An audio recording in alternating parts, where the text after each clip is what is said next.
Hello, everyone, and thank you for coming back to Dale Chanel's 48th World, where we do the bold and the beautiful recaps and reviews. We're going to be going over the one that aired on May 22nd, 2017, which is today, Eastern Standard Time, 1:30, my time zone. But I'm getting it to you later on this evening. So if you catch it in the morning or you catch it before you go to bed tonight, that would be awesome. Okay, basically, we're going to go right on into it. We have Bill and Brooke. They're on Dollar Bill's private jet, going, or should I say, zooming towards their honeymoon to Paris.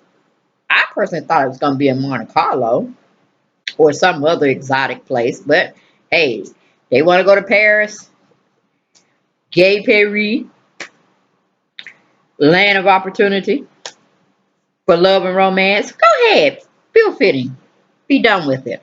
Then Brooke tells him, well, I did offer Maya and Rick a ride on over here with us because we were going there and they needed to make a quick trip to Paris to handle some business. So I thought, well, why not? So I mean, come on, Brooke, you're already infringing on Dollar Bill's time, and you know his time is only for you and him. Okay, what's going on with your mind, honey? And he also reminds her of that, and then she was like, yeah, I guess I really didn't fully think that one out. That we would want to have sex, sex, sex, and then sex before we land. Okay? To Paris. Or in Paris, I should say. He said, yeah, you think that very clear. And I told you I just wanted to be with you. But then he'd be like, okay, I got you. You're my wife. It's solidified. Okay.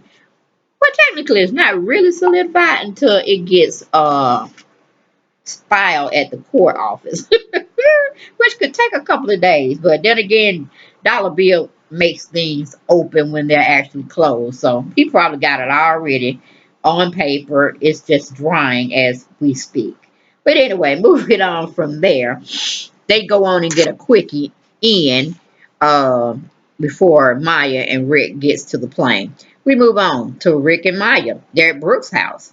They don't have a house of their own, so that's why they're there. Okay, I don't know why they got all this money, all this time, but yeah, they don't have their own digs. Don't understand that right. If y'all really got to be on the point with that, get them in their own house so they can share their own woes and enjoy their own happy times together. All this togetherness, break it up, break it up, break it up. Okay, so we got RJ there. He bringing his Coco over there now.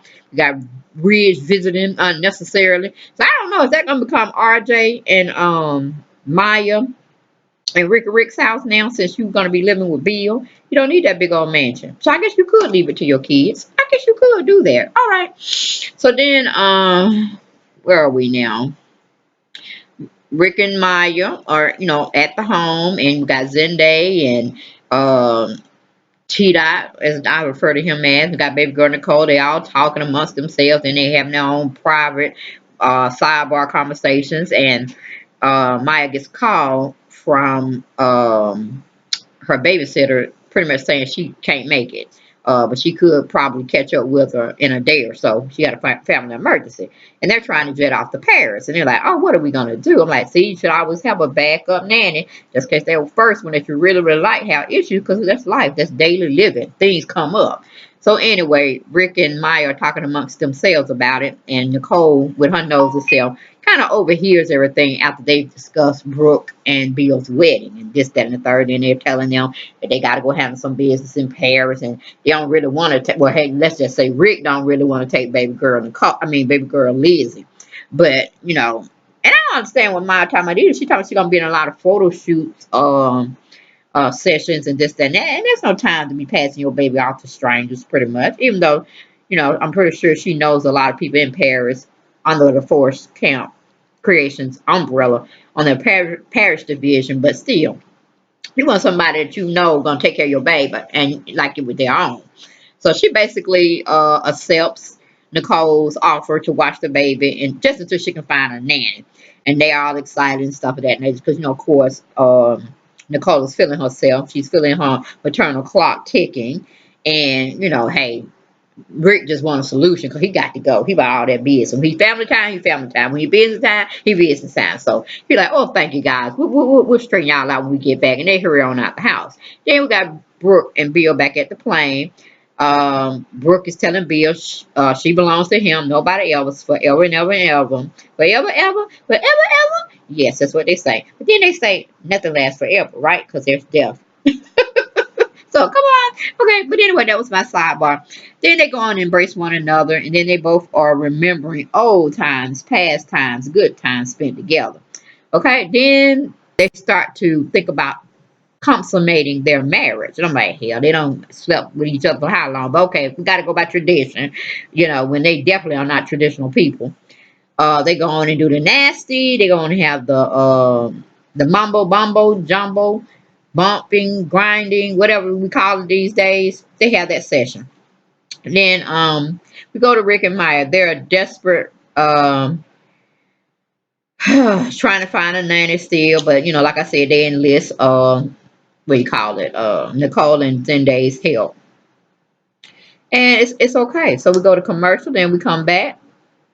We got Bill is talking about Brooke being radiant after he had sex with her, and what such a good person she is, not just on the outside, because he know she's all that and then some. On the outside, he's talking about her good side. And I'm like, really, Bill? Really? Really? You're looking at Brooke like some kind of angel, some kind of saint. Remember, she's the marriage breakup. Do you not remember you were married to her sister and how you still was pining for or lusting after Brooke, and y'all had all this stuff going on while you still married to Katie, but you're gonna call Brooke this radiant light, this all good, wholesome person. I'm like, really, Bill? Is that where we going with this now? Or is that where we going with this writers? We need to have sidebars, but I don't have time tonight to have a sidebar with the writers to tell them how to stop this foolishness with some of these storylines and these characters running together. Okay. So we go from there. We go back to Bill and Brooke. They're making bed pillow talk with one another. You know what I'm saying? Things you do after you have sex. And you're just feeling all good and mushy. Then we have RJ, Coco, and Nicole and Zen. They are at Brooke's house. They're all gathered around little Lizzie playing with her, interacting. And, of course, Coco's like, you're going to be a great dad someday, this, that, and the third. Then Nicole remembers she has a doctor's appointment. I like, oh Lord, here go. The Passover already done started. I'm like, you just begged your sister to watch your baby really, biologically, but you just trying to disassociate yourself in your mind that that's not your child. That's your sister's child that you have for your child. Which I tell anybody, don't be going around, especially if you ain't never had a baby before. Don't go around saying you want to have a baby for somebody because you never know how things may turn out in life when you get ready to have a baby. And then you find yourself in the same predicament that most people, well, I won't say most, I'll say a handful of people. I won't say a handful, we'll just say some people get themselves placed in this situation because they didn't have that forethought or what if, what if, what if. You know what I'm saying? Even if it never transpires, you still need to have that set in your mind. What if? Have a plan B, C, D, E, F. Hell, go down through the whole alphabet if you must. I always have a plan, and always may it be made up in your mind that you may not have a child. You just have to enjoy other people's children, even though you have one biologically. But that's still beside the point. You did it for one reason or another, and you need to be sacred to that promise and gift that you gave to that person. But see, the writers done messed up again. They done messed up. They done threw a storyline in here that we didn't need to have. That we did not. We didn't need to have come this way. Well, I wanted to have a peaceful summer where everything just flow. Summer's coming in. Hell, it's already hot, as we know, right? It's hot. It's definitely hot in the South. And I'm from Atlanta, Georgia, and we are already heated. We've having this mixture weather going on, but for the last week or so, it's been hot. Okay, even with the rain, still been hot. All right. So we don't need no messed up stuff to get us on 10 already when we was at a base value or a base value of 1. Okay.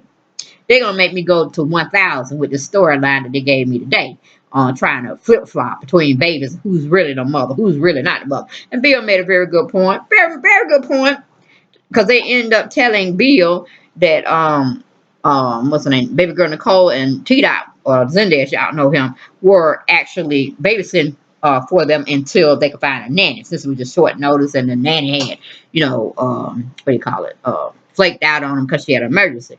And be like, he just always go to the point, always go for the juggler, and then backtrack if he have to. If he think or somebody done brought to his attention, which Brooke did, that wasn't the right way to say that to Maya. So I had to get a little drink. Feeling a little parched tonight. Like I just said, it's hot in Atlanta. It's hot, guys. But anyway, she had said, because Bill just was this point, period, and blank. I don't think you should have did that because you do know she is the real mother. I'm like, wait a minute, Bill. Wait a minute. You just got married. You said you're going on this chill Bill exercise. Dollar Bill is gone. The old Bill to rough it up, straight to the point, asshole Bill gone out the door. Brooke has repaid this man, reinvented this man. He's gonna be, happy Bill now because he done conquered his love. He done got her. Now he's got to go get his other building erected, and then I guess he'll sit his behind down somewhere. But that's neither here nor there at the time. But the whole thing, Bill, you were just off point. It wasn't your. It wasn't like let Bill speak and speak his mind on that issue. He had nothing to say. And you could see Ma was very upset with Bill and his observation of who's truly the mother and who's not. Okay? Hell, the mother could be bad in a sense if we just getting off, I'm doing my sidebar again, guys.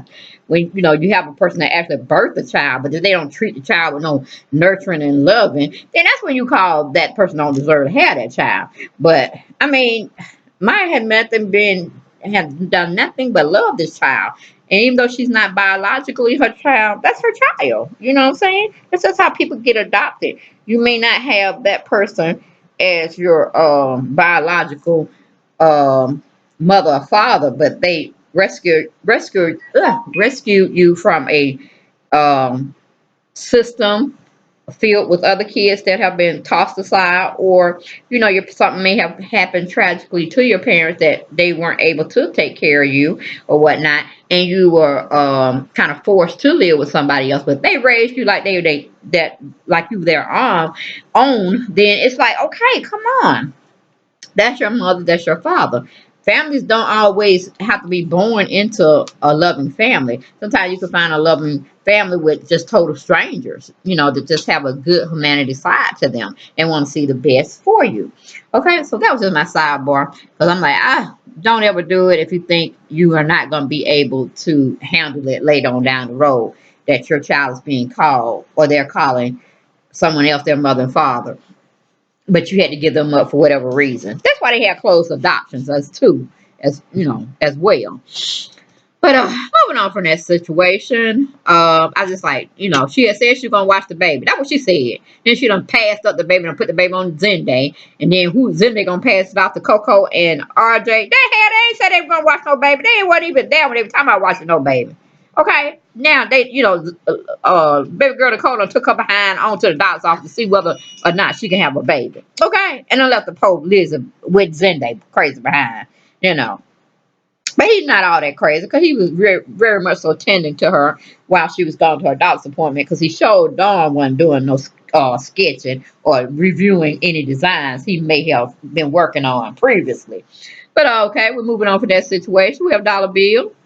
Like I said, was pretty much playing nice with Maya and Rick because they finally show up on the plane, and he's looking at him like, you late, and all this kind of stuff. And then he had to really think about his change, the change he was making because he's married to Brooke.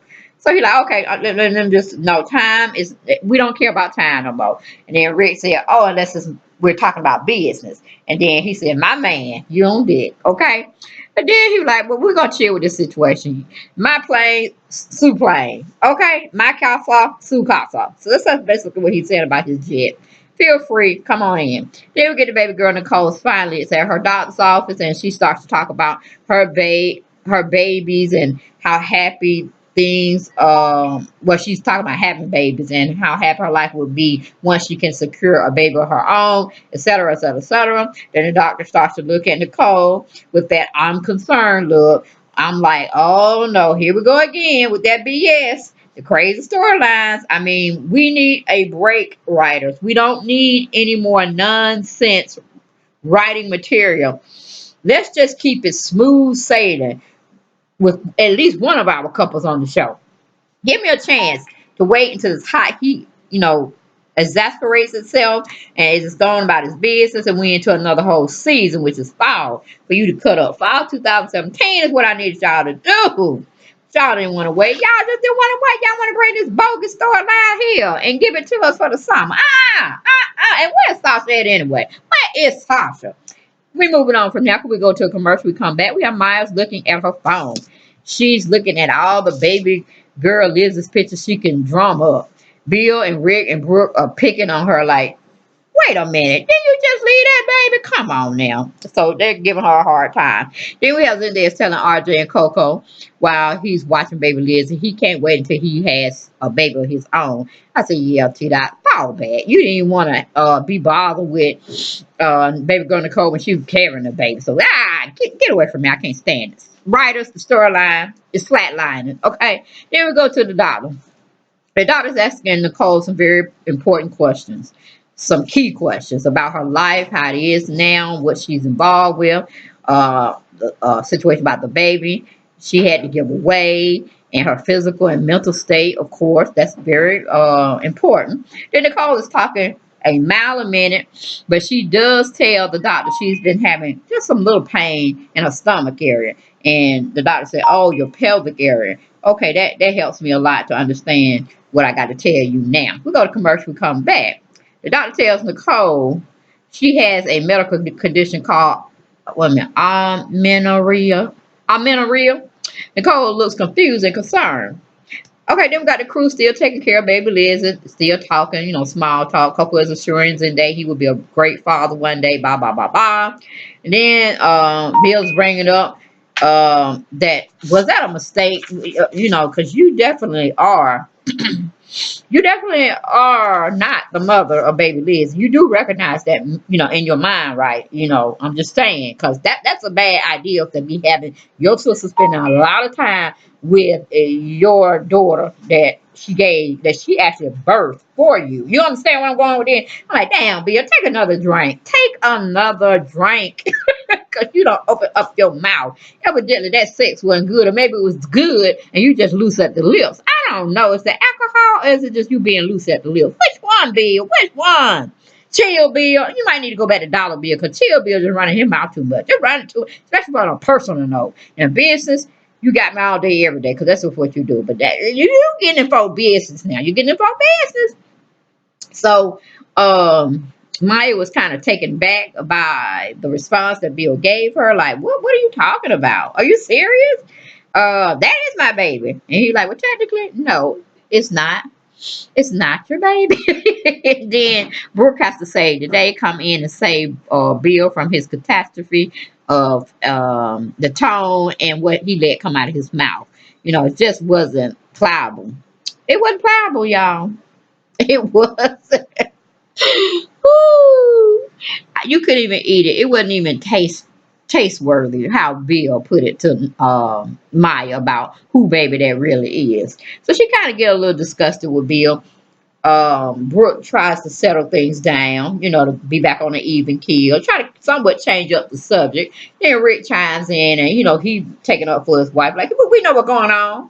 Nicole ain't one of them kind of people. She straight up. She gangster. She with family. She did it for us, and we will ever be in her debt. Grateful for what she's done for us. But she don't play by those kind of rules. I'm like, Rick, if you don't fall back, because now it's either like flight or fight. Okay? She done been pushed up in the corner to where she can't stand the pressure, and she gonna come out fighting. So that means that she have to go and get her baby from y'all so she can have a life. This so be it. But I can just see a lot of psychiatric treatment, a lot of emotional counseling for both Maya and baby girl Nicole. Mostly for baby girl Nicole, because she is not settling well at all what the doctor's trying to tell her. So she was trying to tell the doctor, she don't care what she talking about. We're going to treat this situation. We're going to treat this diagnosis, and it's going to be prevailing in my favor. I will have a baby. I must have a baby. And I'm like, girl, what are you talking about? You get all upset, this, that, and the third, and you talking with this doctor like, hey. But anything that you put in the Lord's hand is possible. What's not possible for human capability, the Lord will always have it on deck where he can do the impossible. Okay? So I think that's where Nicole was coming from a spiritual standpoint. I'm like, wait a minute, Nicole. That woman just done told you what's medically concerned. But Nicole said, honey, I know what's spiritual concerned. And spiritual trumps and tops medical concern all day, every day. Now get it straight, doctor. This is what the plan of action is going to be. I am going to have a baby. We're going to fight this diagnosis you just gave me, and I will have my children. Not child, honey. She went further on and said children. And the doctor looked at her like, oh, girl, you crazy. Let me sign you up for some counseling sessions right about now. But now the doctor just take it in stride. She knows she's upset. This is her lashing out regarding the news. You know, she's basically telling her that it's an abnormal missing of a period is what this what do you call it? Amenorrhea diagnosis she's given her. She's definitely had some urine scarring when she had the baby girl Lizzie for her sister, and that decreases her chances of becoming pregnant. You know, it's called like secondary infertility. And she's like, I can't conceive. I can conceive. This can't conceive. It's not in my vocabulary, doctor. So you're going to have to go back to your medical drawing board, your medical practicing, and see what you can find. Because it doesn't matter. I'm a forester. I can pay out the bazooka. Okay? But I will have a baby. And that is it. And that's all. And this conversation is closed. Now, I'm pretty sure she got up from there and got the hell on. That's what I'm saying. Got out of there. Got out because she couldn't take the heat. Okay, she couldn't take the heat anymore, guys. But that's my commentary, my spiel, my recap and review of The Bold and the Beautiful that aired for this lovely, hot, woo, Monday, May 22nd, 2017. Thank you guys for watching and blessings. Bye-bye.